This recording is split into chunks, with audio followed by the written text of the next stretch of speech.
ദൈവനാമത്തിന് മഹത്വമുണ്ടായിരിക്കട്ടെ. മാവേലിക്കര സെന്റർ യുവജന സഖ്യത്തിന്റെ നോമ്പ് ധ്യാനത്തിൽ പങ്കെടുക്കുവാൻ അവസരം ലഭിച്ചതോർത്ത് ദൈവത്തെ സ്തുതിക്കുന്നു. ഇന്ന് നോമ്പിൽ 46-ാം ദിനം, പീഡാനുഭവ വാരത്തിൽ പെസഹായ്ക്ക് മുമ്പുള്ള ദിനം.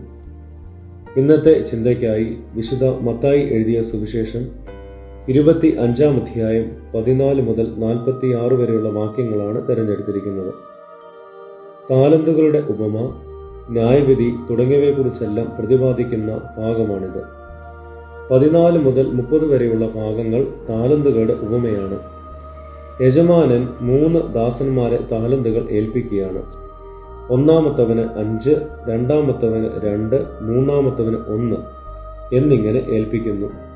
യജമാനൻ തിരികെ വന്ന് ഏൽപ്പിച്ച താലന്തുകളെപ്പറ്റി ചോദിക്കുമ്പോൾ 5ഉം 2ഉം താലന്തുകൾ ലഭിച്ചവർ അത് ഇരട്ടിയാക്കി സന്തോഷത്തോടെ മടങ്ങി വന്നു. എന്നാൽ 1 ലഭിച്ചവൻ താലന്ത് നൽകിയ യജമാനനെ പോലും പ്രയാസപ്പെടുത്തുന്ന രീതിയിൽ സംസാരിക്കുന്നവനാകുന്നു. പ്രിയമുള്ളവരെ, താലന്തുകൾ നൽകിയ ദൈവത്തെ ഒരിക്കലും മറന്നു പോകരുത്. വിശ്വസ്തയോടെ ദൈവം ആഗ്രഹിക്കുന്ന രീതിയിൽ ആ താലന്തുകൾ ഫലപ്രദമായി ഉപയോഗിക്കുവാൻ സാധിക്കണം. അപ്പോൾ അത് അനേകർക്ക് അനുഗ്രഹമാകും. ഇന്ന് അനുഗ്രഹവും സന്തോഷവുമാകേണ്ടുന്ന തലമുറ തങ്ങൾക്ക് ലഭിക്കുന്ന ദൈവിക കൃപയെ, മാതാപിതാക്കളുടെ സ്നേഹത്തെ, കരുതലിനൊക്കെ കുഴിച്ചിടുന്ന അനുഭവമാണ് കാണുന്നത്. ജീവന്റെ വില എന്താണെന്ന് തിരിച്ചറിയുവാൻ കഴിയാതെ പോകുന്ന ഒരു പറ്റം ആളുകൾ ചുറ്റുമുണ്ട്. എന്നാൽ അനുഗ്രഹം നൽകുന്ന ദൈവത്തെ മറന്ന് ജീവിക്കരുത്. 2 താലന്ത് ലഭിച്ചവരും സംതൃപ്തി ഉണ്ടായിരുന്നു. ഉള്ളതിൽ സംതൃപ്തി കണ്ടെത്തുവാൻ സാധിക്കണം. രണ്ടാമതായി 31 മുതൽ 46 വരെയുള്ള വാക്യങ്ങളിൽ ന്യായവിധിയെക്കുറിച്ചും കർത്താവിന്റെ 2ാമത്തെ വരവിനെക്കുറിച്ചുമാണ് രേഖപ്പെടുത്തിയിരിക്കുന്നത്. 2ാമത്തെ വരവുണ്ടെന്നും ന്യായവിധി ഉണ്ടാകുമെന്നുമുള്ള മുന്നറിയിപ്പ് ഇവിടെ കാണുന്നു. അതോടൊപ്പം ആവശ്യത്തിലിരിക്കുന്നവരെ സഹായിക്കണമെന്നുള്ള ആഹ്വാനവും അടങ്ങിയിരിക്കുന്നു.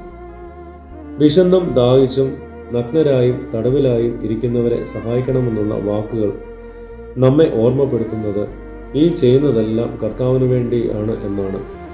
മദർ തെരേസ പറഞ്ഞതുപോലെ, പാവപ്പെട്ട കുഞ്ഞുങ്ങളിലും കുഷ്ഠരോഗികളിലും അനാഥരിലും ദൈവത്തിൻ്റെ മുഖമാണ് കാണുന്നത്. പ്രിയമുള്ളവരെ, നോമ്പ് രൂപാന്തരത്തിൻ്റെ നാളുകളാണ്. നല്ല കാര്യങ്ങളെ ചെയ്യുവാൻ ഒരുങ്ങേണ്ടുന്ന നാളുകളാണ്.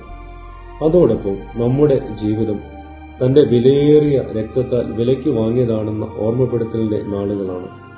നമുക്ക് പ്രാർത്ഥിക്കാം. കർത്താവേ, ഈ നോമ്പിൻ്റെ നാളുകൾ അടിയങ്ങളുടെ ജീവിതത്തിൽ ഒരു രൂപാന്തരത്തിൻ്റെയും ശുദ്ധീകരണത്തിൻ്റെയും ആത്മീയ സൗഖ്യത്തിൻ്റെ നാളുകളാക്കി തീർക്കണമേ. ആമേൻ.